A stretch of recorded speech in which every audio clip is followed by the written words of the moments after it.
Hello, my YouTube friends! The new OBS 28, is currently in beta and testing. What does it mean for you? What's going to be coming in OBS 28? Well, it's pretty exciting news if you're a Mac user, and there's some really awesome stuff for Windows folks out there as well. We're going to talk about it today, so you know what? Let's get to it!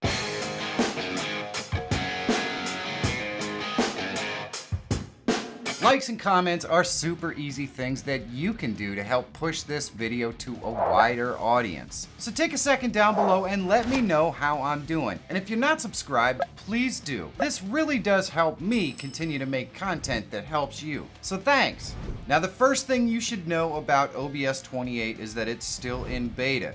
And that means it's for testing purposes, which means that you should not be using it to live stream or record anything that you absolutely need to have right. It's in beta, it has bugs, it's gonna have all kinds of possible problems. So if you're going to test it and use it, you probably want to use the portable version, check it out, but don't be using it for live streaming or recording anything that you absolutely need. I mean, it's a beta. Now that we have that out of the way, let's talk a little bit about what's actually in OBS 28. For the folks who use Windows, there are some really exciting things. First, they're adding HDR and 10-bit. So what does this actually mean? Well, for the average viewer or user of OBS, it probably doesn't mean anything. For a little bit of an explanation on what HDR is. HDR is like a photograph except for it's video. And what it does is it takes different images at different exposures. So you might have one image that's very dark and one image that's very light, and then the processing combines those images. And what it does is it adds a lot of dynamic range to the combined images.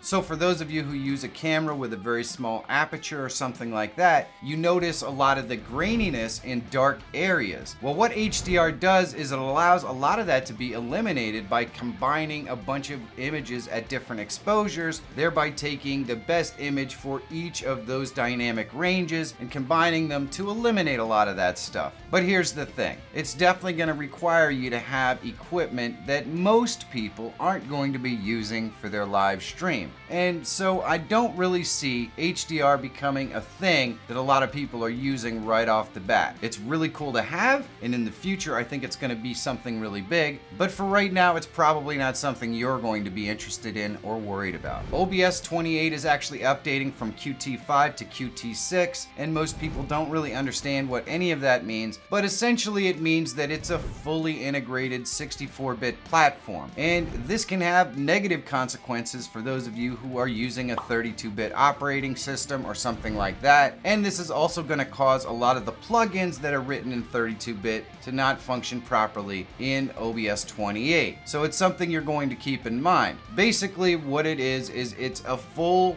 transformation from 32-bit or some 32-bit parts of OBS into fully complete 64-bit OBS. And that means if you're using any old Windows operating system like Windows 7 or Windows 8, well, you're not going to be able to use it with OBS 28. It is what it is. For most people, we're not really going to notice anything about the switch to Qt6 other than the fact that some of our older plugins may not work. But I believe that the changes that they're making are the reason why OBS 28 is going to be in beta for quite some time. And that is to give all of the plugin makers the ability to update their plugins so they're going to function properly in OBS 28. So you can expect a pretty long beta for OBS 28 just to give all that stuff time to catch up. Application audio capture, or Win audio capture as it's been called as the plugin, is actually going to be fully integrated into OBS, which is really awesome. You're not going to have to install a plugin to be able to individually select audio sources that you want to add to OBS anymore. OBS WebSocket 5.0 is now going to be fully integrated into OBS, and it won't be a plugin anymore either. A couple of other things that are going to be integrated into the full OBS is the NVIDIA background removal tool, which is awesome. You just have to install the NVIDIA SDKs in order to get it to work. And of course, also the noise removal tool from NVIDIA is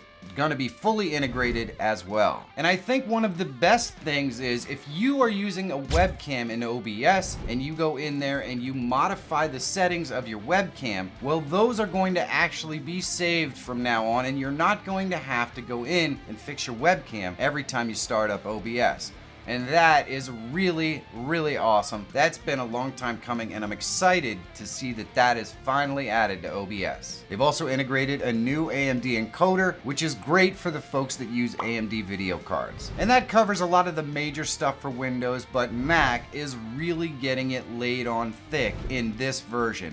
And I'm really excited because it's a long time coming. Finally, OBS 28 is going to be Mac native, which means it's going to run directly on the Mac M1 silicone. And that's really exciting. They've also gone in and fixed a lot of the screen capture issues that you were having on Mac OS as well. That should be much improved. It also means that any of the plugins that were created for Mac are going to have to be updated to run on Apple Silicon as well. And until that happens, they're not going to work, which isn't a big deal because, like I said, I think this is going to be a long beta to give the plugin manufacturers a time to catch up. There's been a lot of work done to the Mac native encoder as well, which last time I tested was actually working pretty good anyways, and it can only get better from here. So you're finally going to be able to actually live stream from your Mac in native Apple Silicon, and I think this is a game changer for anyone who's live streaming on a Mac using OBS. I'm really excited about it. And on top of all that stuff, there are all kinds of little tweaks and